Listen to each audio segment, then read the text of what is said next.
Kabanata 1981. Hindi mo kailangang humingi ng tawad. Ipinatong ni Colton ang kanyang kamay sa kanyang balikat. Spend some time with her. Ako na ang bahala sa iba. Tumalikod na siya para umalis, pero hinawakan siya ni Freya. Lumingon sa kanya si Colton. Anong mali? Binitawan siya ni Freya, umiwas ng tingin, at pinagdikit ang mga labi. Salamat. Tiningnan ni Colton ang kanyang mukha at nagtanong, iyon lang ang gusto mong sabihin. Tumungo siya. Ipinatong ni Colton ang kanyang kamay sa likod ng kanyang ulo, hinayla siya palapit, at bamulong, kung gusto mo talagang magpasalamat sa akin, gawin mo ito sa iyong mga aksyon. Natigilan si Freya, ngunit biglang hinalikan ni Colton ang kanyang labi. Hinalikan siya nito ng matagal bago niya ito binitawan at lumabas ng kwarto. Natigilan si Freya at ramdam pa rin niya ang halik na iyon sa kanyang labi. Samantala, pagkagising ni Sandy, sumakit ang kanyang leeg. Napagtanto niyang buong magdamag siyang nakahiga sa sahig, may pumasok sa isip niya, at agad niyang binuksan ang pinto. Didi, wala na si Didi. Nagngangalit ang mga ngipin ni Sandy. Kalokohan. Ito ay dapat ay Coleman Goldman. Hindi niya inaasahan na makikita niya ang mga plano niya kapag naging maingat na siya. Tahimik silang naghintay at dinala siya sa sikat ng araw at tumawag ng pulis dahil sa kanya.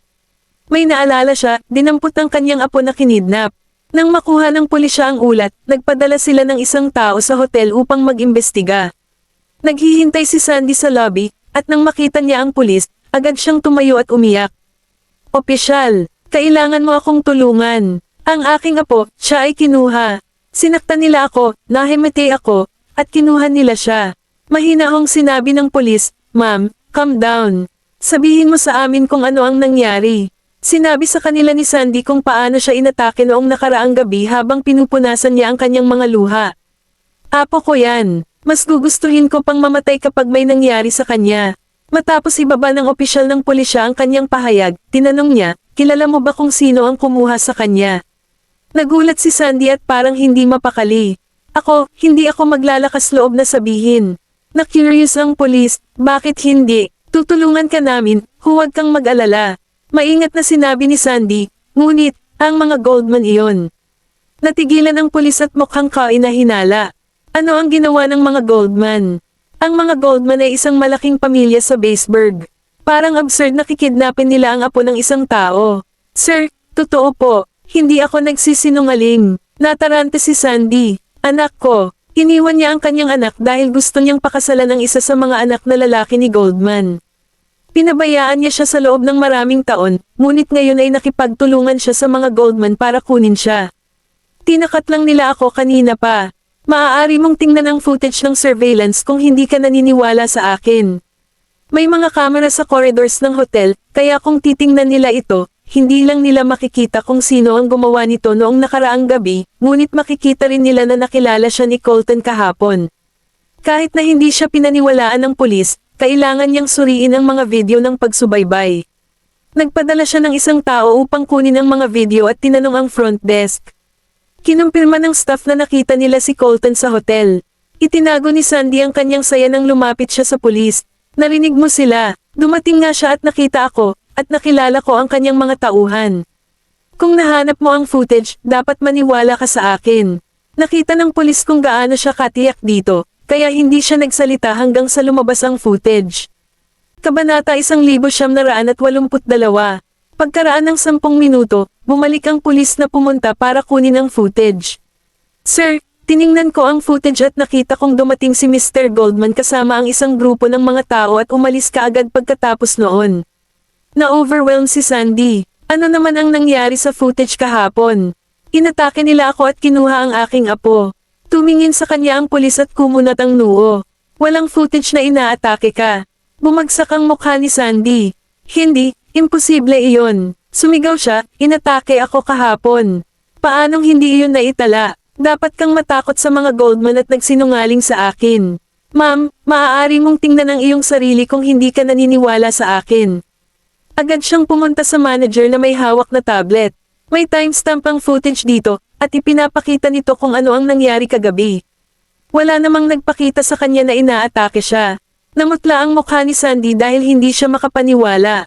Iyon ay hindi posible. Hindi niya ito matanggap. Hindi. Siguradong pinakialaman ito. Habang nagkakaproblema ang mga pulis sa pagharap sa kanya, pumasok ang isang abogado sa lobby ng hotel. Nakita niyang nagsisiksikan ng mga tao sa front desk at mga pulis, kaya naintindihan niya ang nangyari. Sino si Mrs. Pruitt? Nagalit si Sandy at masama ang ugali. Sino ka? Lumakad ang abogado at kinuha ang kanyang card. Ako ay isang abogado na hinirang ng royal family. Mrs. Pruitt, hinala namin na sangkot ka sa pang-aabuso sa bata, kaya kailangan ka naming sumama sa amin. Sa sobrang pananabik ni Sandy ay umaalis ang dugo sa mukha niya. Kalokohan, hindi ko inaabuso ang mga bata.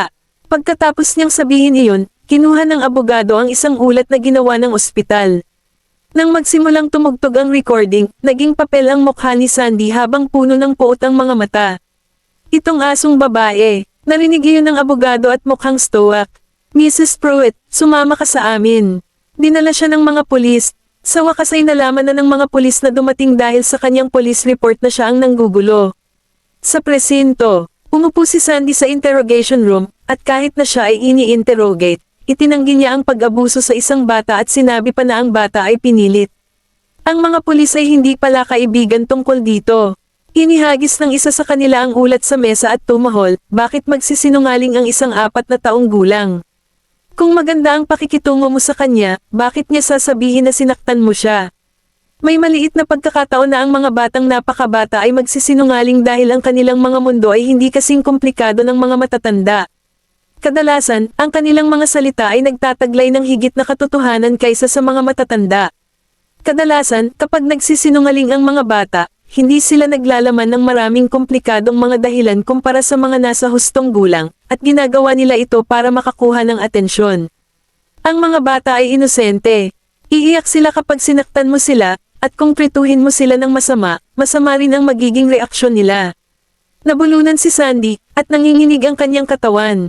Ang abogado ay nakatayo sa koridor at nakipagtulungan sa pulisya. Hindi nagtagal ay nakatanggap siya ng tawag mula kay Colton at tumabi para kunin ito.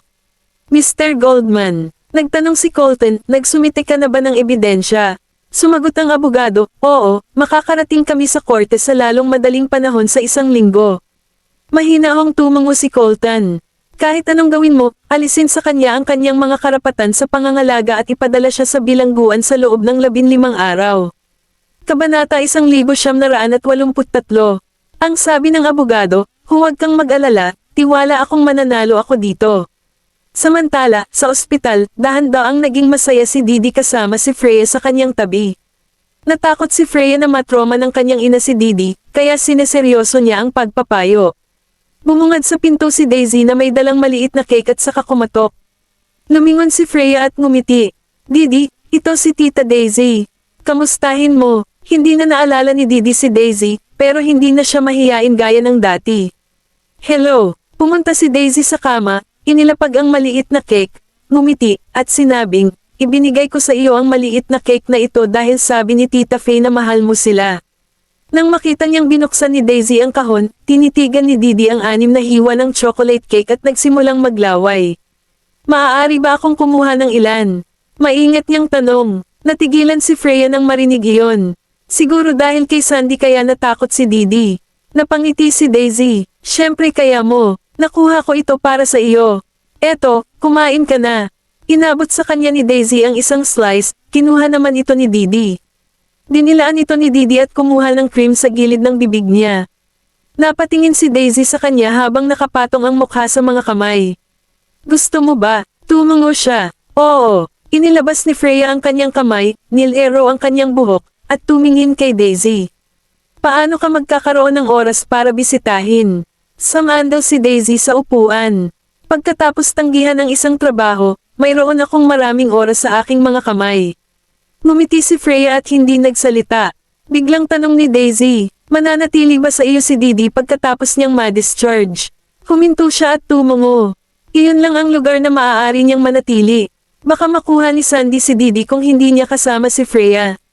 Natural, hindi hahayaan ni Freya si Didi na dumaan sa parehong pagkabata.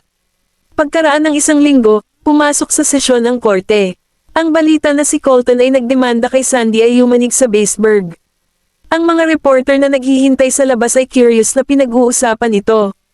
Itong babaeng dinala ng Goldman sa korte, siya ba ang taong naglunsad ng smear campaign sa girlfriend ni Coleman Goldman? Marami silang ginawa para madala siya sa korte. Baka may ginawa siyang kahindek-hindek. Sa panahon ng sesyon, nang tanggalin ng korte si Sandy ng kanyang custodial rights kay Didi, galit siyang tumayo at sumigaw, "Anong ibig mong sabihin? Siya ang aking apo, paano mo siya naalis sa akin?" Hinawakan siya ng dalawang gwardya sa kanyang upuan. Naikuyom niya ang kanyang pangahabang nakatitig kay Colton, na nasa kahon ng nagsasakdal. "Coleman Goldman, sino ka para manghimasok sa mga gawain ng pamilya ko? Taga-Yar Amor ako. Ang mga batas ni Slakova ay hindi naaangkop sa akin." Sagot ng abogado, "Walang pagbabago iyon. Nakagawa ka ng krimen sa Slakova, kaya maparusahan ka ng aming batas. Hindi ba labag sa batas sa Yar Amor ang pang-aabuso sa bata at paghuhubad sa isang bata ng kanyang kalayaan?" Nanliit ang mga pupils ni Sandy habang nanginginig. Hindi mo ito magagawa sa akin. Nanay ako ni Faye." Tumawa si Colton at kinuha ang isang dokumento sa desk. Bukod sa mga karapatan sa kustodiya ni Didi, hindi na magkakaroon ng anumang relasyon sa iyo si Freya. Mula ngayon, magiging mamamayan na siya ng Slakova, isang miyembro ng pamilyang Goldman. Narinig iyon ng lahat at napabuntong hininga. Si Colton ay nagpahayag ng magandang balita. Kung pinakasalan siya ni Freya, magiging mamamayan siya ng Slakova. Kabanata 1984. Para sa isang babae, ang pamilyang pinakasalan niya ay hindi magiging kasing lapit ng sarili niyang pamilya. Ngunit kung gusto ni Colton na putulin ng kanyang magiging asawa ang relasyon sa sarili niyang pamilya, gaano ba kasama ang pamilyang iyon? Nanginginig pa rin si Sandy habang nagbabago ang ekspresyon ng mukha niya. "Anong sabi mo?" Malamig na tumingin sa kanya si Colton. "Patuloy mong tinatawag si Freya na iyong anak, ngunit ano ang nagawa mo para sa kanya bilang isang ina? Panipi, pinabayaan mo siya dahil lang siya ay isang anak na babae sa halip na isang anak na lalaki at hindi mo ginampanan ang iyong mga tungkulin bilang isang ina. Mas gugustuhin mong sirain ang kanyang reputasyon, kaya paano mo matatawag ang iyong sarili na kanyang ina?" Nagsimulang magdaldalan ang lahat. Exposed lang si Freya sa pag-iwan sa kanyang anak para makapag-asawa siya sa pamilyang Goldman. Ang impormante na iyon ay ang kanyang sariling ina. Nawala sa isip si Sandy. "So ano, sa akin siya nanggaling at ibinigay ko ang kanyang buhay, kaya ako ang magdedesisyon kung mabubuhay siya o mamamatay. Walang sino man sa korte ang makakatagal niyan. Paano maiisip ng isang ina na dahil lang sa binigay niya ang buhay sa kanyang anak ay may karapatan din siyang kunin ito?" Ngumisi si Colton. "Anak ng anak mo si Didi. Para masigurado na maganda ang kinabukasan ng iyong anak, hinayaan mo siyang iwanan ang bata at ibinigay ang bata sa iyong anak na mag-aaral pa lamang sa kolehiyo. Pinapaliban mo pa siya ng 1 taon sa pag-aaral para alagaan ang bata, na iniisip ng mga tao na siya ay isang madungis na babae. Sa pagkakaalam ko, gusto mo siyang tanggalin noong nabuntis mo siya nang malaman niyang babae siya. Kinailangan ng iyong asawa na magmakaawa sa iyo na panatilihin siya. At kahit na, pagkatapos ng kanyang kapanganakan, hayaan mo ang mga katulong. Ingatan mo siya at hindi man lang siya dinala. Para sa iyo, ang isang anak na lalaki ay tulad ng kayamanan, at ang isang anak na babae ay isang damo lamang. Kung ako si Didi, aalagaan mo siya ng husto.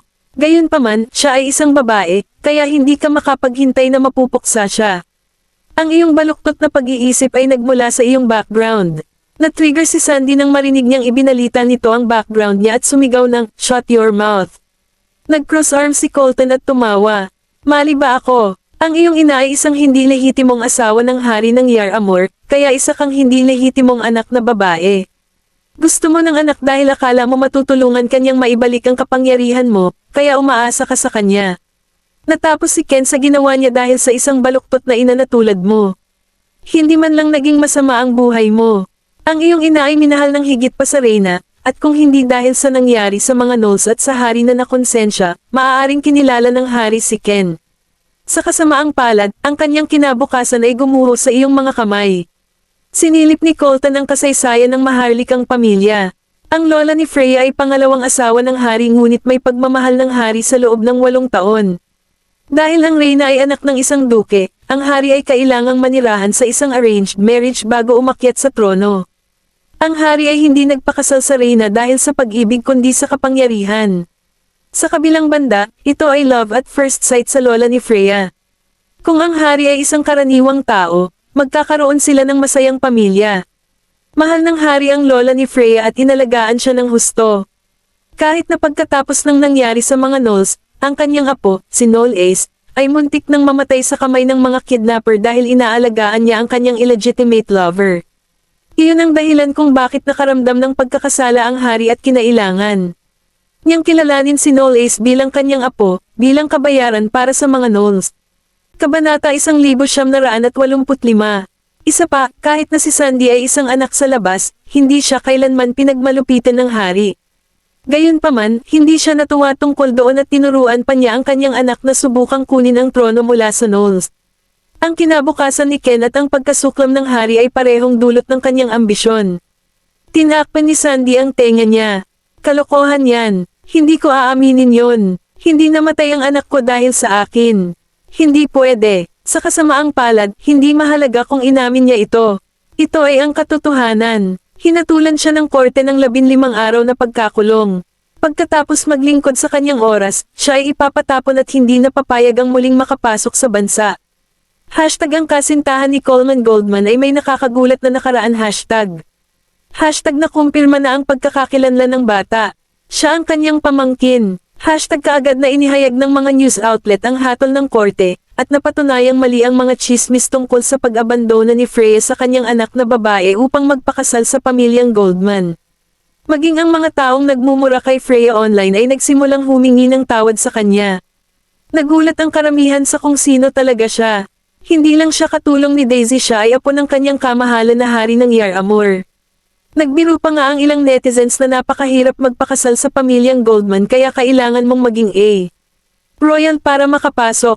Nang gabing iyon, sa Seaview Villa, inihiga ni Freya si Didi sa kama, pinatay ang mga ilaw, at lumabas ng kwarto. Nakita niyang bukas pa ang mga ilaw sa sala, kaya bumaba siya at nakita niya si Colton na nakaupo sa mesa at iniikot ang alak sa kanyang baso. Naglakad siya papunta sa kanya. Gising ka pa. Dahan-dahan siyang humigop. Hindi mo ba nakita ang balita? I did. Sabi niya ngunit hindi nagpatuloy. Kumunat ang noo ni Colton, sinabing at hindi alam kung bakit parang ang awkward. Nag-cross arms si Freya. Hinihintay mo ba ito? Napaiwas siya ng tingin. Para saan? Nagpipigil siya ng tawa. Para magpasalamat ako sa iyo sa luha ng kagalakan. Nasa buong mukha niya hindi siya bulag. Ibinaba ni Colton ang baso at humarap sa kanya. Maaari mong laktawan ang mga luha. Tumingin si Freya at ngumiti. Pero dapat talaga akong magpasalamat sa iyo. May sasabihin pa sana si Colton pero nahulaan ito ni Freya at biglang sumandal at hinalikan siya sa pisngi. Bago pa siya makapag-react ay umakyat na siya sa taas. Hinawakan ni Colton ang parte kung saan siya inaatake, at tumawa. Magandang trabaho. Inubos niya ang kanyang alak at pumunta sa kwarto. Nang sinubukan niyang buksan ang pinto, napagtanto niyang nakalock pala ito. Tinakpan niya ang mukha niya at tumawa. Freya Pruitt, pinasasalamatan mo ako sa pamamagitan ng pagkukulong sa akin. Sumandal si Freya sa pinto sa kabilang side at ngumiti. Buntis ako, para sa ikabubuti ni baby. Natigilan si Colton. Walang narinig na ingay si Freya mula sa kabilang bahagi ng pinto kaya idinikit niya ang kanyang tenga. Umalas ba siya? Binuksan niya ang pinto at sinamantala ng lalaking nakatayo sa kabilang gilid ang pagkakataon at sumiksik. Bago pa man siya makapag-react ay napasandal na siya sa dingding, at mainit ang mga lobby. Matagal na hinawakan ni Colton ang halik nito bago siya niyakap. Paano mo ako nailak sa labas? Kailangan kitang parusahan. Namula si Freya at inilayo ang mukha habang bumubulong, ang handi mo kapag natutulog ka. Humalaklak si Colton. Wala akong magagawa sa iyo, pero hindi ko man lang mahawakan. Nabulunan si Freya. Colton, walang hiya ka. Ngumiti si Colton. Gayon din, bigla naman siyang niyakap ni Freya kaya napatigil siya at napalingon. Kabanata 1986. Idiniin ni Freya ang pisngi sa dibdib ni Colton at pinakinggan ang tibok ng puso nito. Hayaan mong yakapin kita, saglit. Ibinaba ni Colton ang ulo para tingnan ang babaeng nasa braso niya. Ito rin ang unang pagkakataon na ipinakita niya ang kanyang pag-asa sa kanya. Colton, akala ko noon ay mayabang ka. Masama ang ugali mo, at ang isang tulad mo ay hinding-hindi ilalagay ang iyong sarili sa ibang mga sapatos. Kumunat ang noo niya. Ano ang isang tulad ko? Pero parang nagkamali ako. Inangat ni Freya ang ulo para tingnan siya at ngumiti. Bukod sa katotohanan na hindi ka makapagsalita, isa kang mabuting tao. Kumunat ang noo ni Colton. Ito ba ay isang papuri o isang negatibong komento? Napangiti siya, pareho yan. Dinala siya ni Colton sa kama at inihiga. Inihiga niya ito sa kama at sinabing, kung gayon, alagaan mong mabuti ang maliit na sanggol sa iyong sinapupunan. Pagkalabas nito, aayusin ko na ang score sa nanay nito. Nakangiti si Freya habang nakatingin sa kanya. Di nagtagal, lumipas ang kalahating buwan. Ang botohan sa pagboto para sa papel na Nancy Hanks ay natapos na. Nakuha ni Daisy ang papel na may 30,000 boto kaysa kay Zoe. Gusto ng investor na si Zoe ang magpalit kay Daisy para sa papel, ngunit wala silang magagawa ngayon. Kung tutuusin, lumabas sa resulta ng botohan na mas pinili ng netizen si Daisy ang gumanap sa papel. Kung ipipilit nilang piliin si Zoe, maaaring hindi ito tanggapin ng publiko pagkatapos mabuo ang seryeng at Tenet. Ibinigay ni Charlie ang kontrata sa kanya at sinabing, kung gusto mo, sa iyo ang papel. Mataas ang expectation ng publiko sa iyo, kaya huwag mo silang pababayaan. Kinuha ni Daisy ang kontrata at tumawa. Huwag kang mag-alala, hindi ko gagawin. Nang umalis siya sa opisina dala ang kontrata, nakatanggap siya ng tawag mula kay Shannon. Daisy, congratulations sa pagkuha ng role. Inaasahan kong makatrabaho ka. Magalang na sagot ni Daisy, salamat, Mr. Fallon. Baka hindi ko makuha ang role kung hindi dahil sa iyo. Natawa si Shannon at sumagot, alam kong maganda ang gagawin mo, kaya ibinigay ko ang script kay Mr. Jackson. Parang tama ako. By the way, free ka ba bukas? Mayroon ba? Huminto siya sa harap ng elevator. Balita ko may bagong investor. Mag-i-invest siya ng $30 million sa aming proyekto. Balita ko marami siyang expectation sa atin kaya kung free ka bukas, gusto kitang ipakilala sa kanya. Oo naman si Daisy sa imbitasyon ni Shannon. Kung tutusin, siya ang nangungunang papel, at wala siyang nakitang dahilan para hindi siya makipagkainan sa investor. Sa hapon, bumalik si Daisy sa Tylerton dala ang script. Pagpasok pa lang niya ng bahay ay nakikiliti ang butas ng ilong niya sa halimuyak ng hangin. Naglakad siya patungo sa kusina at nakita niya si Knowles na naghahanda ng tanghalian. Kahit naka-casual shirt siya, hindi pa rin niya maitago ang pagiging gwapo niya. Palaging sinasabi ng mga tao na ang mga magagandang damit ay ginawa ng lalaki, ngunit hindi ito naaangkop sa Knowles. Kahit bihisan siya na parang pulubi, magmumukha pa rin siyang supling ng isang prestihiyosong pamilya. Naglakad siya pasulong at sumangot. Mabango ito. Lumingon si Knowles para tingnan siya. Bumalik ka na. Lumapit ito sa kanya at niyakap siya mula sa likuran. Inilabas ang kanyang ulo, tinanong niya, nakauwi ka na ba sa bahay? Oo, sagot niya. Inilagay niya ang nilagang sa isang plato at nagpatuloy. Wala akong gagawin. Ang aking asawa ay nagtatrabaho ng husto sa kanyang karera, kaya't maaari lamang akong maging isang house husband. House husband, tumawa si Daisy. Well, parang nag-asawa na ako ng gentleman. Tumalikod si Knowles at hinayla siya sa kanyang mga braso. Hinalikan niya ito sa noo at nagpatuloy. Sige, tigilan mo na ang pang-aasar sa akin. Kailangan ko pang magluto. Kinusat niya ang kanyang mga mata at lumabas sa dining room. Matapos dalhin ni Knowles ang mga pinggan sa mesa, hindi na nakatiis si Daisy at kinuha ang kanyang tinidor, at hinampes siya ni Knowles. Kabanata 1987. Kinagat ni Daisy ang kanyang lobby at naghugas ng kamay. Habang naghuhugas siya ng kamay ay natapos na ni Knowles ang paghahain ng mesa. Kumagat si Daisy sa kanyang nilaga. Natunaw ang karne sa kanyang bibig na parang ice cream. Hindi lamang ito malambot, ngunit ito ay masarap din. Hindi ito mamantika, at ito ang pinakamasarap na nilagang natamo niya. Napatingin si Knowles sa kanya. Paano ito? Habang kumakain ng nilaga, tumango siya. Masarap. Kinurot ni Knowles ang pisngi niya at ngumiti ng nakakaakit. Pagkatapos ay kainin mo silang lahat. Iyong lahat ito. Natigilan siya. Lahat sila para sa akin. Napangiti siya. Ito ay upang ipagdiwang ka sa pagkuha ng papel na gusto mo. Kinagat ni Daisy ang kanyang tinidor at nagtanong, interesado ka rin sa mga bagay na tulad nito? Oo, interesado ako sa lahat ng bagay na may kaugnayan sa iyo, sagot ni Knowles habang naglalagay ng isang piraso ng karne sa kanyang plato. Ang kanyang mga pilikmata ay kumikislap, at ang kanyang puso ay natunaw. Hindi niya alam kung bakit, ngunit pakiramdam niya ay may utang siya kay Knowles. Marahil ay dahil kasal na sila, ngunit tila hindi niya ginagawa ang kanyang tungkulin bilang asawa. Ginawa na ni Knowles ang lahat para sa kanya, pero paano naman siya? Nolly, hi. Tumunog ang telepono ni Knowles, pinutol siya. Tiningnan niya ang phone niya at sinagot ang tawag. Oo, parang may sinabi ang nasa kabilang side ng tawag kaya biglang tumayo si Knowles at lumabas para ituloy ang tawag. Napansin ni Daisy ang bahagyang pagbabago sa kanyang ekspresyon. Mukhang seryoso ito, at iniisip niya kung ano ang nangyari. Pumunta si Knowles sa looban at ipinagpatuloy ang pakikipag-usap kay Edison. Anong ibig mong sabihin na hindi nila siya pinapunta sa airport? Sagot ni Edison, orihinal, nagpadala ang Ministry of Foreign Affairs ng isang tao para tanggapin si Mrs. Pruitt ngayon para iuwi siya sa kanyang bansa. Ngunit sa ilang kadahilanan, hindi nila siya pinapunta sa airport. Lumapit kami sa Ministry of Foreign Affairs, ngunit sinabi ng mga tao mula sa ministry na hindi nila natanggap ang Mrs. Pruitt. Naging malamig ang tingin ni Knowles. Parang may nagpanggap na mga tao mula sa Ministry of Foreign Affairs at kinuha siya bago nila magawa. Ano ang dapat nating gawin ngayon? Nag-aalalang tanong ni Edison. Kung si Mrs. Pruitt ay nasa Slakova pa rin at kung ang mga taong iyon ay kanyang mga katulong, kung gayon.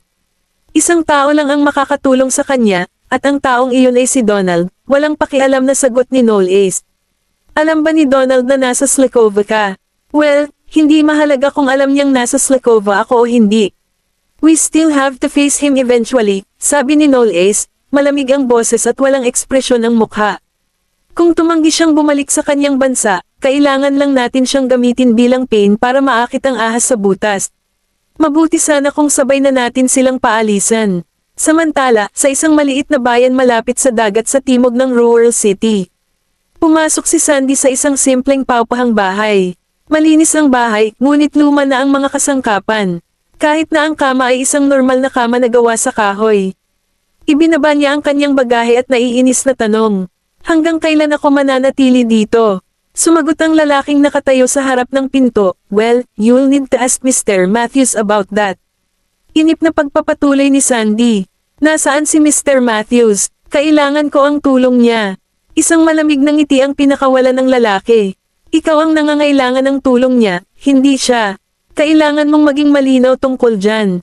Hinubad niya ang kanyang sigarilyo at pumasok sa kwarto. Si Mr. Matthews ay hindi natutuwa sa iyo sa pagkakataong ito.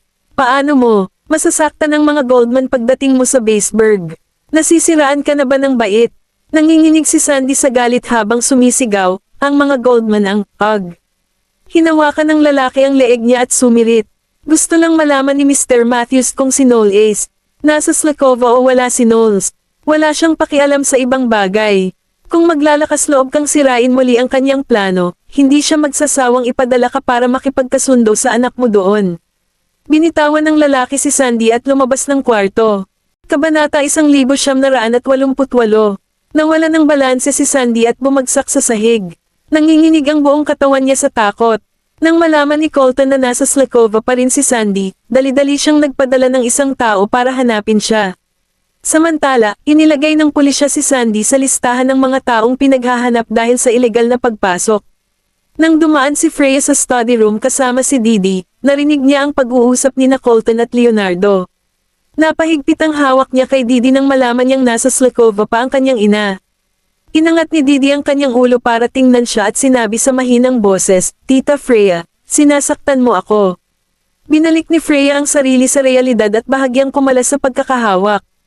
Pagkahilig niya, hinawakan niya ang kamay niya at sinabing, I'm sorry.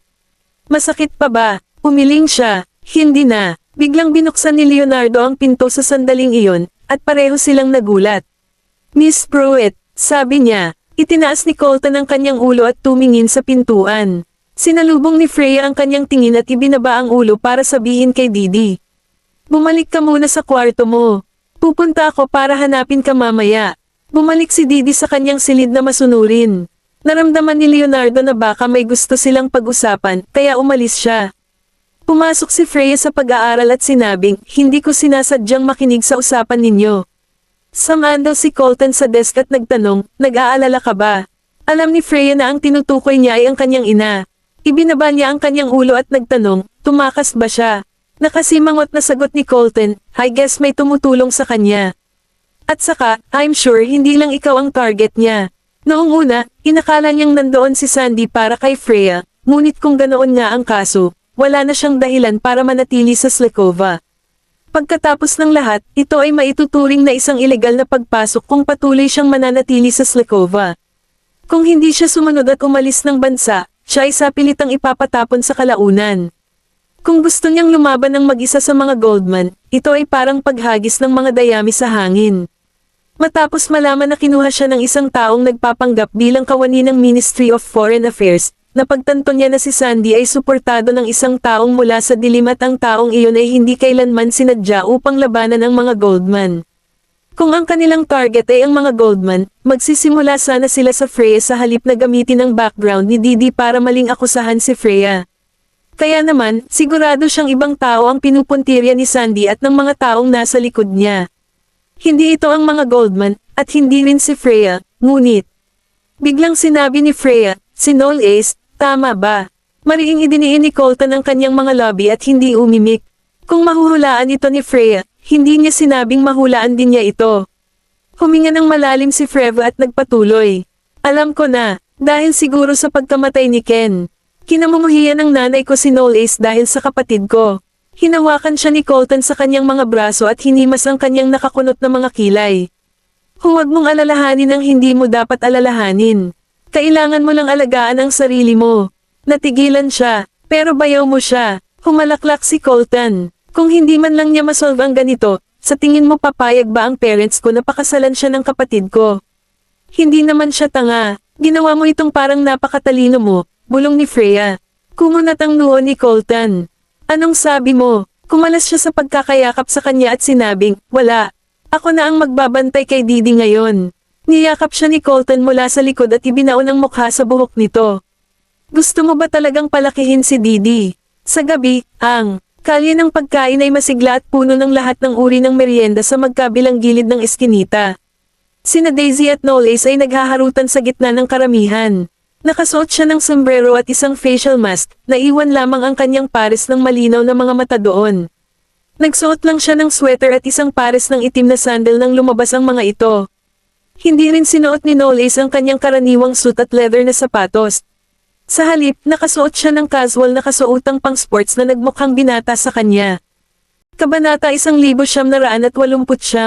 May hawak na tuhog si Daisy sa kamay. Ibinababa niya ang kanyang facial mask para kumagat sa bawat hakbang, na tila isang matako na kuting na maingat na nagnanakaw ng pagkain mula sa kanyang amo. Tumingin si Noel Ace sa kanya at tumawa ng adoring. Mukhang kulang ang pinakain ko sa'yo ngayon. Walang tigil ang pagkain mo simula nang pumunta ka dito. Natigilan si Daisy. Hindi niya alam kung bakit, ngunit nakaramdam siya ng kakaiba nang sabihin nitong hindi siya napakain ng sapat. Tinakpan niya ang kanyang bibig at bamulong, matagal na akong walang tuhog. Parang may naisip siya, kinuha niya ang isa sa bag at sinabing, gusto mo bang subukan ang isa? Bigla siyang sumandal at kumagat sa kanyang tuhog. Natigilan si Daisy, at natagalan bago siya natauhan. Bakit mo? Nang maramdaman niya ang tingin mula sa karamihan, dali-dali niyang isinuot ang kanyang maskara at sinabing, anong ginagawa mo? Gusto mo bang mahuli tayo? Hindi niya alam kung bakit tumanggi si Noel Ace na magsuot ng maskara. Nakakuha siya ng maraming atensyon, at maraming babae ang nakatitig sa kanyang gwapong mukha habang nasa daan. Nakangiting sabi niya, ano bang masama sa pagkain ko ng tuhog ng asawa ko? Namumula ang dulo ng kanyang tenga habang siya ay namumutla. Tumigil ka, sobrang nakakahiya. Sa tingin mo ba hindi pamilyar ang babaeng iyon? Hindi ba siya si Daisy? Anak siya ng mga Goldman. Walang paraan na mapupunta siya sa ganitong lugar. Siguradong naghahalusinate ka, pero ang gwapo ng katabi niya. Well, parang taken na lahat ng gwapong hang, inggit na inggit ako. Alam mo bang muntik na akong pumunta at hiningi sa kanya ang contact number niya ngayon lang. Hinailan ni Daisy ang kanyang sombrero pababa. Pakiramdam niya ay mabibigkas siya kung mananatili siya rito, kaya hinawakan niya ang braso ni Noel Ace at kinaladkad ito palayo sa karamihan. Mas kaunti ang mga naglalakad sa kalye habang pabalik sila. Inikat ni Daisy ang kanyang ulo, ibinaba ang kanyang maskara matapos matiyak na walang sumusunod sa kanila, at napabuntong hininga. Akala ko mabubusted na ako. Sabi nga, tuwang-tuwa siya na makakasama niya si Noel Ace ng ganito. Ito ba ay isang petsa? Lumakad sa tabi niya si Noel Ace at sumagot, bueno, kung sa tingin mo ito ay, kung gayon. Lumingon siya para harapin siya habang naglalakad pa atras. I think this is the first time we came out for walk after so long, right? Mula nang pumasok siya sa entertainment industry hanggang sa ikasal siya kay Noel Ace, hindi na sila nagpakitang magkasama sa harap ng publiko. Tumigil sa paglalakad si Noel Ace at itinoon ang tingin sa mukha niya. Magbibigay ako ng mas maraming oras para sa iyo sa hinaharap. Pakiramdam niya ay may pangako ito sa kanya. Tumigil din siya sa paglalakad at tahimik na tumingin sa kanya. Bumungad sa kanila ang madilim na liwanag, at ang mga pahabang anino sa lupa ay nagsasapawan. Umihip ang simoy ng hangin, ginulo ang kanyang kwelyo at ang kanyang puso. Naglakad ng 2 hakbang si Daisy at huminto sa harapan niya. Sana hindi mo makalimutan ang sinabi mo ngayong gabi. Tandaan na bumawi para sa akin sa hinaharap. Isang tawa ang kumawala sa kanyang bibig. Natakpan ng liwanag ang kanyang mga mata at lumabo ang kanyang mukha. Huwag kang mag-alala, hindi ko ito makakalimutan. Mariing idiniin ni Daisy ang kanyang mga labi at ibinaba ang kanyang ulo. Oo, sino ang nakakaalam kung sisirain mo ang iyong pangako o hindi? Bigla siyang inabot ni Noel Ace at sinandok siya mula sa lupa. Pinulupot niya ang kanyang braso sa kanyang leeg at tinanong, ano ang ginagawa mo? Napangiti siya, nakauwi na tayo. Napalingon siya at napagtantong nasa entrance na sila ng Tyler 10. Nang mapansin niya ang titig ng security guard. Ibinaon ni Daisy ang mukha sa leeg nito at ibinaba ang boses. Pagkatapos ay bilasan mo at pumasok. Nahihiya siyang tinatitigan ng ibang tao. Ibinaba ni Noel Ace ang ulo para tingnan siya. Isang ngiti ang sumilay sa gilid ng kanyang mga labi habang binuhat si Daisy pabalik sa kanilang bahay. Binuksan ang ilaw sa kwarto, at bumagsak ito sa balkonahe sa pamamagitan ng tabing ng kurtina. Kabanata 1990. Binuhat siya ni Noel Ace sa kama. Akmang tatayo na siya, hinayla siya ni Daisy pababa. Sa kabutihang palad, mabilis niyang itayo ang sarili sa pamamagitan ng paglalagay ng braso sa kama. Pagtingin sa babaeng may mga mata ng USA sa ibaba niya, napalunok siya ng mariin at kumunat ang noo. Daisy, nagiging bad girl ka na naman. Hinaplos ni Daisy ang kanyang mga labi gamit ang kanyang daliri at sinabing, hindi ako bata, kaya bakit ako masamang babae? Huminga ng malalim si Noel Ace at itinulak ang kamay niya. Kung hindi mo ititigil ito, ako, ngumiti siya. Ano ka? Si Daisy ay may matamis at nakakaakit na mukha. Walang lalaking makakalaban sa kanya kung sasamantalahin niya ang kanyang inosenteng mukha. Hindi niya kailangang akitin o itago ang sarili. Ang kanyang ngiti ang kanyang bitag, at walang makakatakas dito. Walang sinabi si Noel Ace, itinoon niya ang tingin sa kanya, at mahigpit na nakaset ang jawline niya. Habang iniisip ni Daisy ang paggamit ng pamamaraan, natutunan niya mula sa telebisyon na akitin si Noel Ace, hinalikan siya nito ng walang anumang senyales. Ibinalik niya ang sarili sa realidad at inilagay ang mga kamay sa dibdib nito, ngunit hinawakan niya ang mga iyon at inilagay sa ibabaw ng ulo niya, pinalamig siya sa pwesto. Hinalikan ni Noel Ace ang kanyang leeg, dahilan para kinilig si Daisy at namula ang mukha habang pilit na lumalayo sa kanya. Mainit ang kanyang paghinga na nagpainit sa kanyang balat. Ito ay isang temperatura na hindi pa niya naramdaman noon, at alam niya ang susunod na mangyayari kung hindi siya titigil. Pumikit siya at huminga ng malalim. Tumigil si Noel Ace, hinaplos niya ang pisngi nito gamit ang kamay at huminga ng malalim. Tingnan mo ako, Daisy. Kinagat ni Daisy ang kanyang labi at idinilat ang kanyang namumungay na mga mata. Hinalikan niya ang luhang nakalawit sa gilid ng kanyang mga mata at sinabi sa namamaos na boses, hindi pa huli ang lahat para magsisi ngayon. Iniunat ni Daisy ang kanyang mga braso para yakapin siya at ibinaon ang ulo sa balikat nito. Hindi ako magsisisi. Hinalikan ni Noel Ace ang kanyang noo bago kumilos para iangat ang kanyang baba at halikan ang kanyang mga labi. Bahagyang nanginginig ang mga daliri niya habang mahigpit na nakakapit sa damit nito. Sa umaga, isang sinag ng araw ang tumigil sa harap ng balkonahe. Nag-flash ang mga pilikmata ni Daisy, at pakiramdam niya ay nangangati ang kanyang pisngi. Dahan-dahan niyang iminulat ang kanyang mga mata, at ang una niyang nakita ay ang mukha ni Noel Ace. Hinaplos ni Noel Ace ang kanyang mukha gamit ang kanyang daliri at tumingin sa kanya. Gising ka na pala. Magsasalita pa sana siya, ngunit ang kanyang namamaos na boses at pisikal na kakulangan sa ginhawa ay biglang nagpaalala sa kanya ng nangyari noong nakaraang gabi. Sa sobrang hiya niya ay isinubsob niya ang mukha sa ilalim ng kumot. Pagtingin sa kanya, tumawa si Noel Ace. Sinundot niya ang kanyang namumulang tenga at nagtanong, tatanungin mo pa ba ako ngayon, Daisy? Wala siyang lakas ng loob na magsalita ngayon. Hindi niya dapat kinwestiyon ang kakayahan niya noon. Hinalikan ni Knowles ang tuktok ng kanyang ulo at pinipigilan ang kanyang pagtawa. Ililibre kita ngayon, tatayo muna ako. Matulog ka pa. Bumangon siya sa kama, nagsuot ng pajama, at pumasok sa banyo. Inilabas ni Daisy ang kanyang ulo mula sa duvet. Kung alam niyang magiging ganito ka-awkward kinabukasan, ininom niya ang sarili niya noong nakaraang gabi para makalimutan na niya ang lahat sa oras na magising siya. May naalala siya at kinuha ang phone niya, 9 AM na pala. Nagmamadaling bumangon si Daisy sa kama at nagbihis. Pagkatapos ay naglagay siya ng 2 layer ng concealer at foundation sa kanyang leeg upang matakpan ang mga marka. Hindi siya kumain ng almusal at nagmamadaling lumabas ng bahay. Habang pinupunasan ni Knowles ang basang buhok gamit ang tuwalya, tumayo siya sa likod ng bintana at pinanood siyang umalis sa sasakyan. Hindi niya napigil ang matawa, nahihiya pa rin siya rito. Nag-vibrate ang phone niya sa table. Kinuha niya iyon, at text message iyon. Samantala, dumating si Daisy sa restaurant at tinawagan si Shannon. Sinabi sa kanya ni Shannon kung nasaan sila, kaya hiniling ni Daisy sa waiter na akayin siya doon. Sumakay sila ng elevator at tinungo ang restaurant sa 6th floor. Huminto ang waiter sa harap ng pinto at ngumiti sa kanya. Ito na po, miss,